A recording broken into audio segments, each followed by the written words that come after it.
My wife laughed and told a room full of friends I'd never catch her if she cheated. Everybody heard a punchline except me. Eric Dalton's house was doing what it always did on a Saturday night. Too loud, too bright. People packed shoulder to shoulder like the walls were closing in. Music thumped through the floor. Someone had dragged a speaker onto the kitchen counter like it was a trophy. Megan had one hand on her drink, the other resting on my arm like we were a brochure. She looked good. She always did. And I didn't say that like a compliment. More like a fact the world kept confirming. A guy I barely knew was telling a cheating story, messy and stupid. The kind of thing people treat like entertainment because it didn't happen to them. He did voices. People laughed on cue. Someone slapped the countertop hard enough to rattle cups. I stood there with that neutral smile you learn as a husband. Present, polite, not owning the conversation. Megan leaned in closer, eyes bright, enjoying the show. Then someone said, "Man, how do you not get caught?" A few people chimed in with jokes about phones and locations and dumb mistakes. Megan took a sip, turned toward me like she was about to show me off.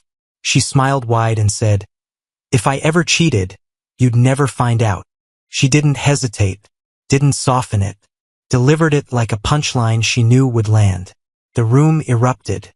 Eric laughed the loudest, open mouth, head back, like it was the funniest thing he'd heard all month. A couple women shrieked like it was spicy. One guy pointed at me, like, "Sorry, bro," still laughing. I felt my face arrange itself into something acceptable. I kept it there.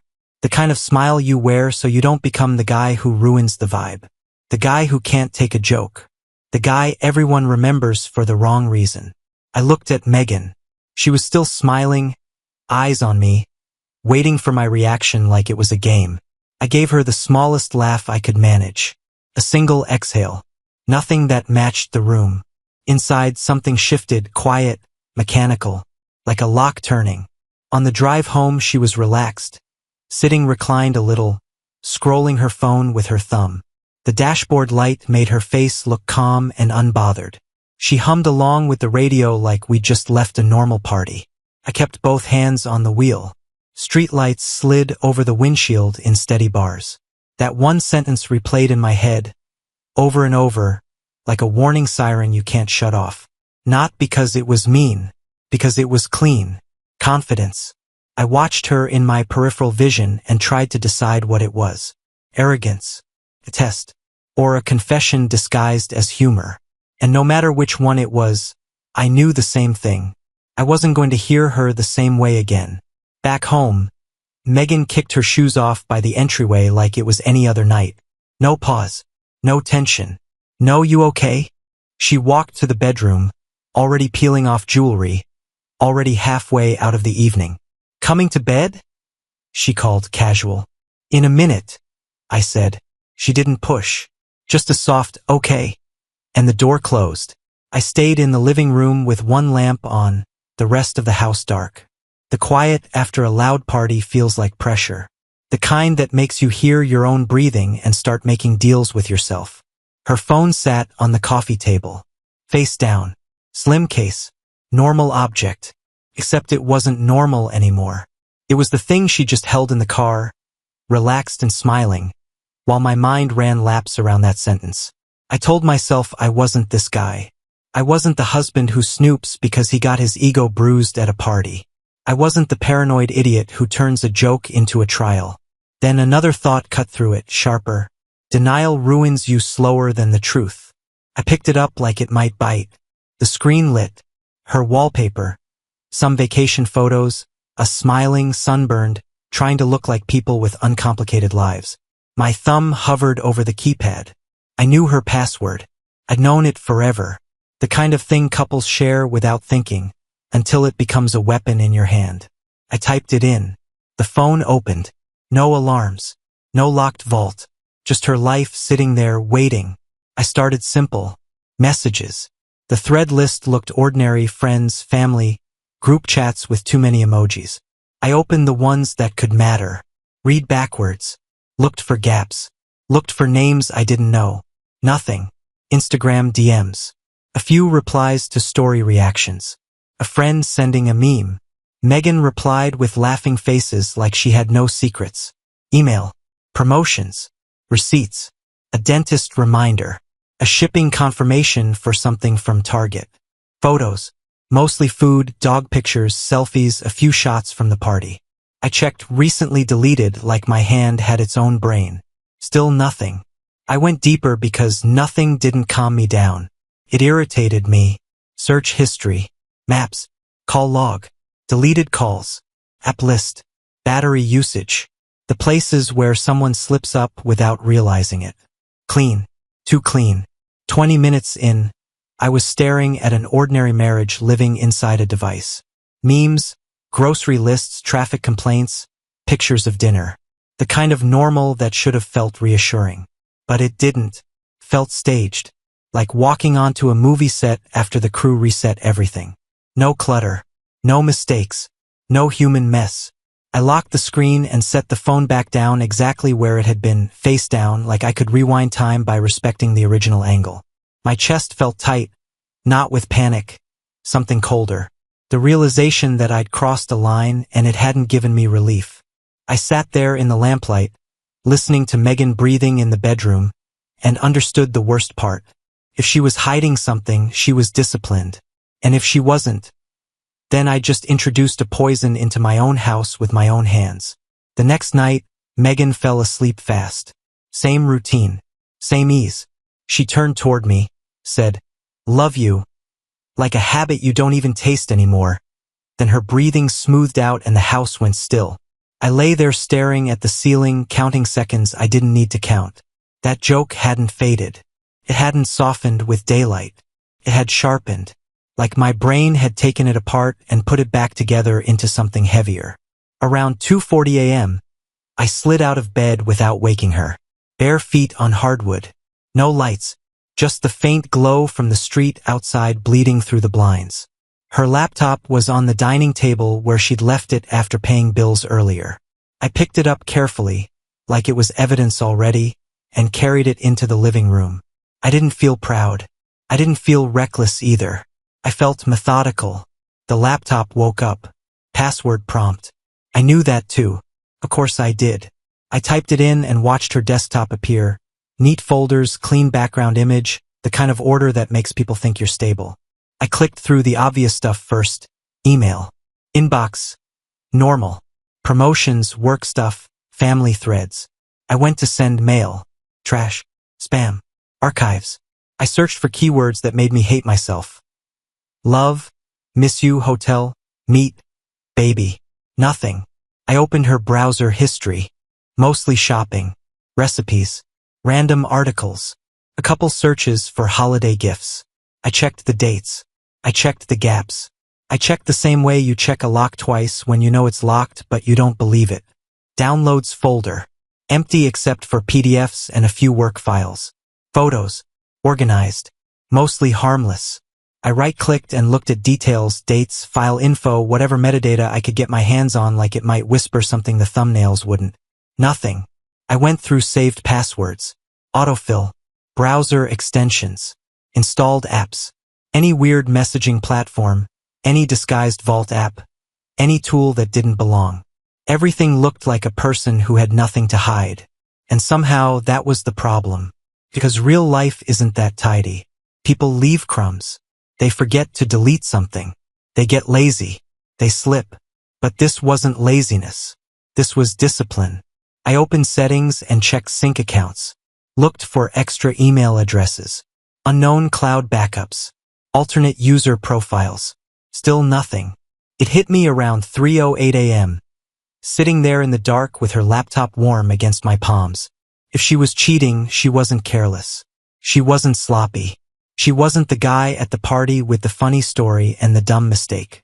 She was trained. Or experienced. Or both. I closed the laptop and sat there a minute longer, listening to the house. Megan's breathing down the hall. The refrigerator is cycling on. A car passing outside. The absence stopped feeling like reassurance and started feeling like proof. Not proof she was cheating.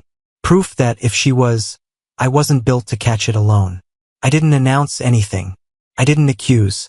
I didn't go fishing with loaded questions like a man looking for permission to explode. I just started watching, not like some cartoon stalker, more like a quiet observer who suddenly realized he'd been living on autopilot. Marriage makes you lazy in small ways. You stop noticing the exact time someone leaves, the exact way they hold their phone, the little patterns that should be invisible when you trust each other. On Monday, she said she was running to the store. Just a quick grocery run. She came back in 45 minutes. Normal. Reasonable. But I watched her set the bags down and slip her phone into her back pocket like it was glued there.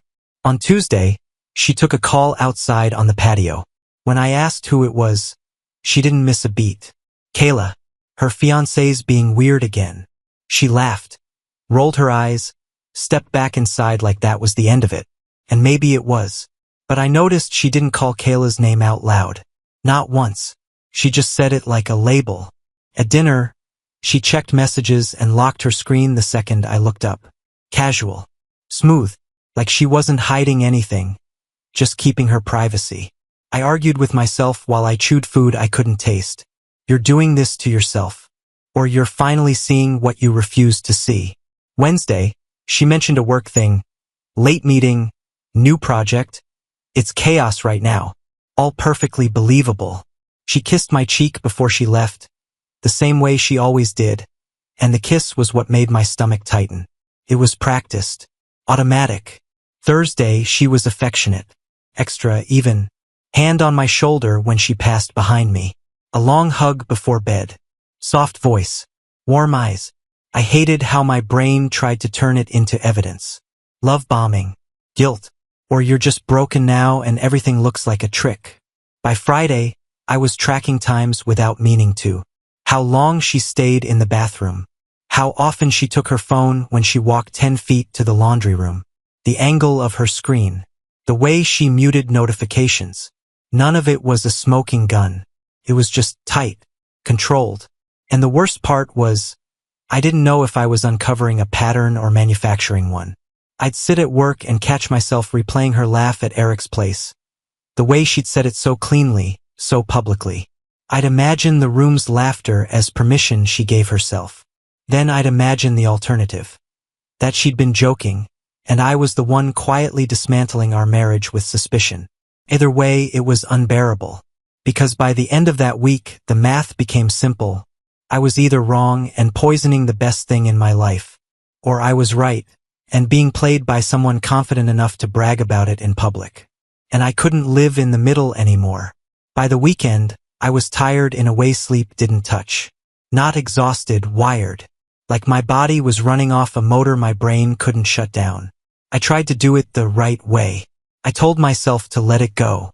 To trust my wife. To stop acting like a man who'd lose his mind over one line at a party. But every time I looked at Megan, I heard her voice again.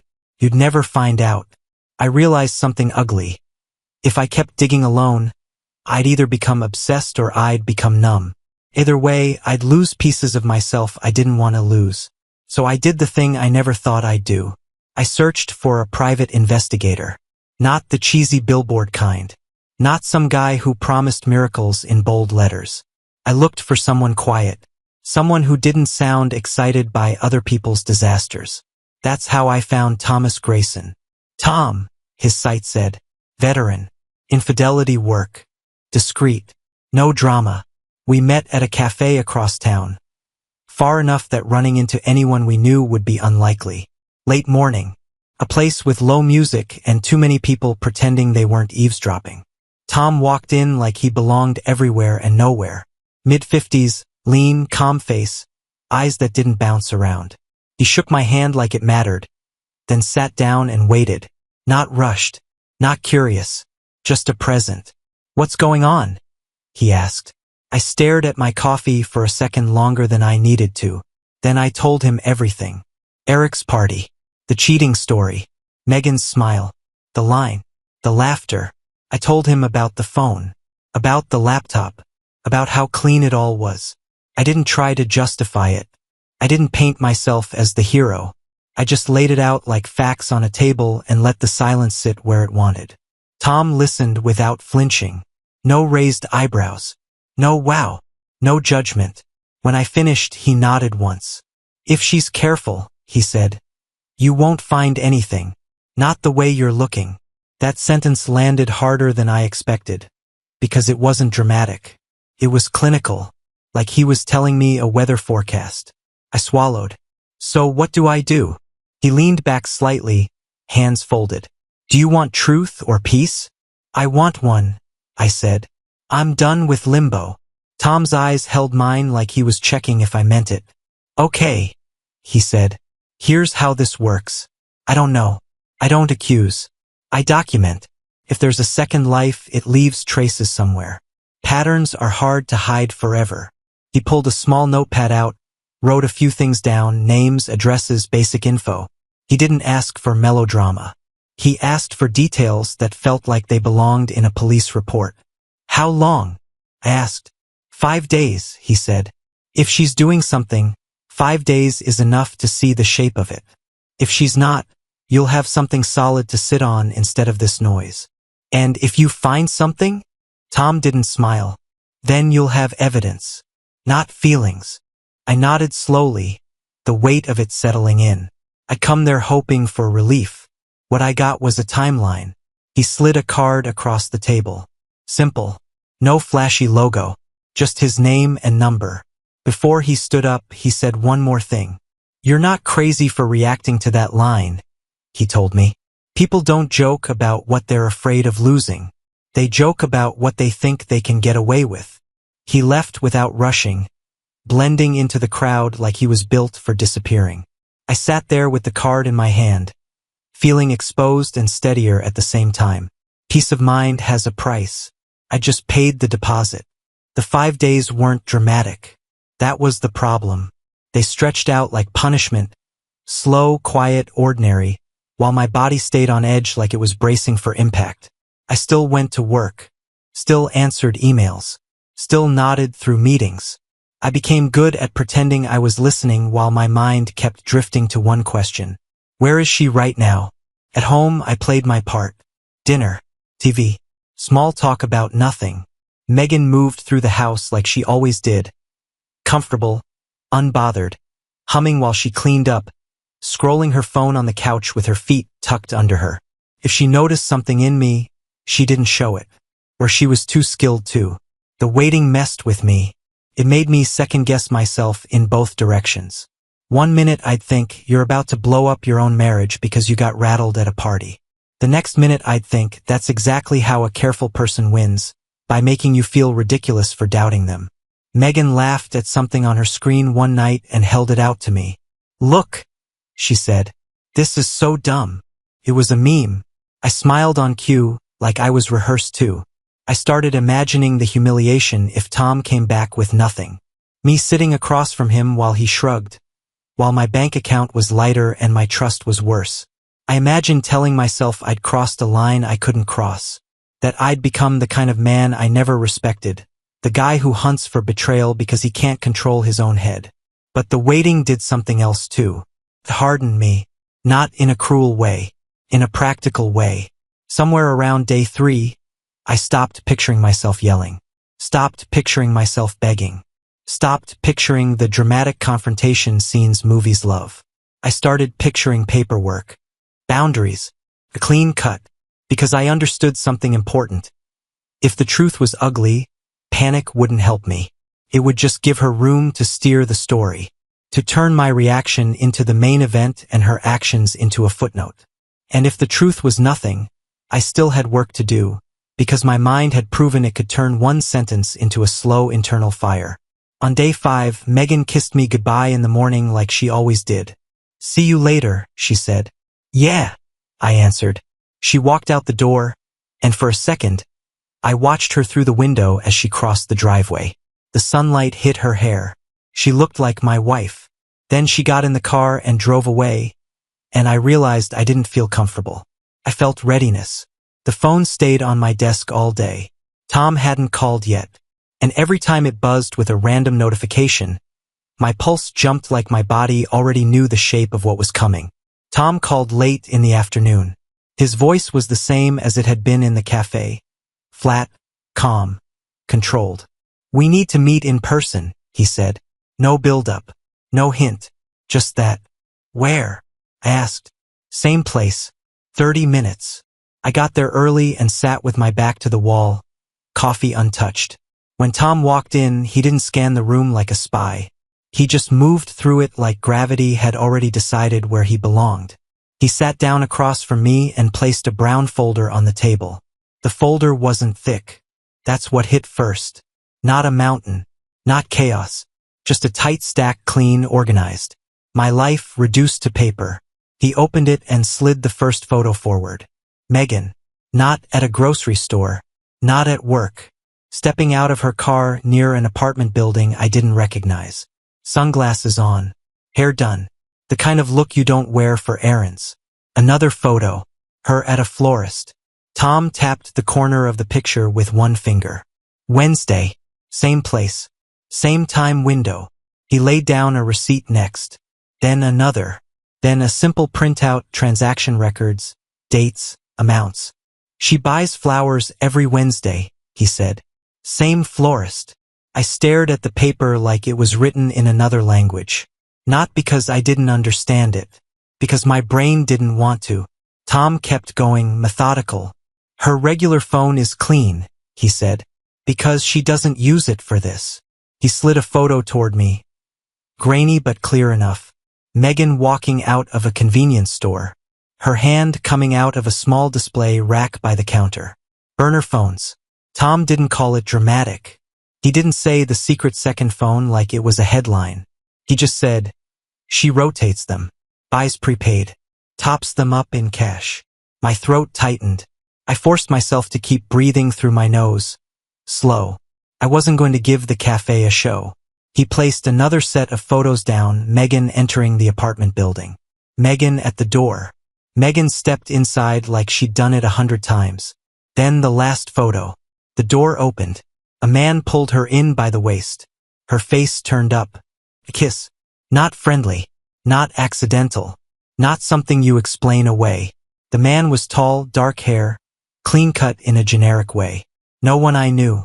No one I'd ever seen at any of our parties. A stranger with his hands on my wife like it was normal. Tom watched me, not for entertainment, for stability. You know him? He asked. No, I said. My voice came out steady. I didn't recognize it as my own. His name is Derek Vaughn, Tom said. Works in marketing. I live there. He flipped one more page in his notes. Here's the part you need to hear clearly. I looked up. Tom didn't lean in. Didn't lower his voice like he was sharing gossip. He spoke like a man stating a fact. He thinks she's divorced, he said. He thinks she's exclusive. That line landed even harder than the photos. Not because it excused her. Because it explained the cleanliness. The discipline. The confidence. A double life isn't easier when you're careless. It's easier when you control the narrative for everyone involved. Tom tapped the florist receipts again. This is how I found it. People can scrub phones and laptops. They can rotate burners. They can lie to a man's face every night and still sleep. He slid the receipt stack slightly closer to me. But patterns leak. Wednesday flowers. Every week. Same place. That's not romance. That's routine. I stared at Megan's name on the paper and felt something in me go quiet. Not sadness. Not rage. Finality. Tom closed the folder gently, like he respected what it carried. What do you want to do? He asked. I didn't answer right away, because in my head I was already seeing the next Wednesday like a date stamped on a calendar. Pattern. A door. A choice. Next Wednesday, Megan played it the same way she always did. Quick stop after work, she said, grabbing her purse like it was nothing. Don't wait until dinner. Okay, I said. No questions. No tone. No tells. She kissed my cheek and walked out. I watched her go like a man watching a train he already knows is leaving. I drove to the address Tom gave me and parked down the block. Different neighborhoods. Older buildings. Quiet streets. The kind of place you don't end up by accident. I waited. Not pacing. Not spiraling. Just breathing and watching the front door. This wasn't about catching her. I already had that. This was about ending it without letting her steer the ending. Her car pulled in right on time. Pattern. She got out, adjusted her hair in the mirror, and walked inside with her head high. No hesitation. No fear. Like she belonged there. I counted to 30, got out, and walked to the door. The hallway smelled like someone's laundry detergent and old paint. My steps sounded louder than they should have. I rang the doorbell once. Footsteps. A chain. The door opened a crack and a man's face appeared. Derek. Confused. Irritated. Ready to dismiss whoever I was. Yeah? He said. I kept my voice level. I'm looking for Megan Parker. His eyebrows pulled together. Who? I didn't blink. Megan Parker. My wife. The door opened wider like his hand forgot what it was doing. That's... He started, then stopped. Behind him, movement. Megan appeared in the hallway, blouse slightly off at the collar like she'd just fixed it. Her face drained fast, like someone hit a switch behind her eyes. For a second, nobody spoke. The silence had weight, thick enough to choke on. I stepped inside without pushing past him, just enough to make it clear I wasn't leaving. Don't, Megan said quietly, one hand lifting like she could control me with a gesture. I set the brown folder on the coffee table and opened it like I was clocking into work. Photos, receipts, dates, the florist, the building, the kiss. Derek leaned over them, his confusion turning into something sharper. What is this? He said, voice rising. Megan looked at him like he was a stranger. Then she looked at me, eyes glossy, trying to pull emotion into the room and make it the weapon. I didn't give her that. You were right, I said calm. I wouldn't have found it alone. Her lips parted. She tried to speak. I kept going. But trained eyes find patterns. And this, I nodded at the folder, is your pattern. Derek's jaw clenched. You told me you were divorced.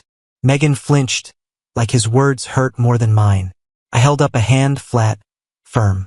I'm not here to fight you. I looked Derek dead in the face. You didn't know. Now you do. Then I looked at Megan, and my voice stayed even because control was the point. This ends today, I said. No debate. No story. No rewriting. Megan stepped toward me, reaching. Please. I took one step back like her touch was poison. Don't touch me, I said. And in that moment, the double life didn't explode. It just stopped. After I walked out of that apartment, everything turned mechanical. Not because I didn't feel anything. Because feeling too much would have turned into noise, and noise is how people like Megan survive, by making the aftermath about emotion instead of consequences. I moved into a new place within a week. A clean apartment with bare walls and no shared memories baked into the corners. I bought a bed, a couch, and a set of plates. I kept it simple, functional, quiet. Then I hired a lawyer. I gave him Tom's documentation and told him I didn't want theatrics. I didn't want to ruin her life. I wanted the truth on paper and the exit executed cleanly. Evidence doesn't shout. It just sits there, undeniable. Megan's calls started the first night. At first it was crying. Apologies that sounded like someone reading lines they'd practiced in a mirror. Then it shifted. Justifications. We were drifting. You've been distant. I didn't think it would. Then blame when she realized I wasn't coming back. You're really doing this over one mistake? One mistake. I blocked her number not to punish her, but to stop reopening the wound. Every message was a hook, and I wasn't going to keep bleeding just because she wanted an audience. Tom told me later Derek ended it immediately once he learned the truth. I didn't feel satisfied. Just a cold confirmation of what I'd already understood in that living room. She hadn't just betrayed me. She'd built a whole story for him too. Months passed. The divorce finalized. The paperwork closed like a door. One afternoon I ran into her at a grocery store. She looked smaller. Not physically, just reduced. Like the version of herself she'd performed for years didn't have a stage anymore. Our eyes met. She opened her mouth like she wanted to say something that would turn the moment into meaning. I didn't give her that either. I nodded once. Nothing warm, nothing cruel, and walked past. No drama, no final speech, Just emptiness where trust used to be. Later, alone in my apartment, I thought back to Eric's party. The laughter, the bright kitchen. Megan smiled like she'd made a clever joke. She wasn't wrong about the first part. I wouldn't have found out on my own. But she'd been wrong about what mattered. Secrets can hide for a while, but patterns leak. Always. And when you finally see the truth clearly, you either stay trapped in it, or you choose freedom. Subscribe and stay one step ahead of cheaters. And trust me, the next story makes this one look like a fairy tale.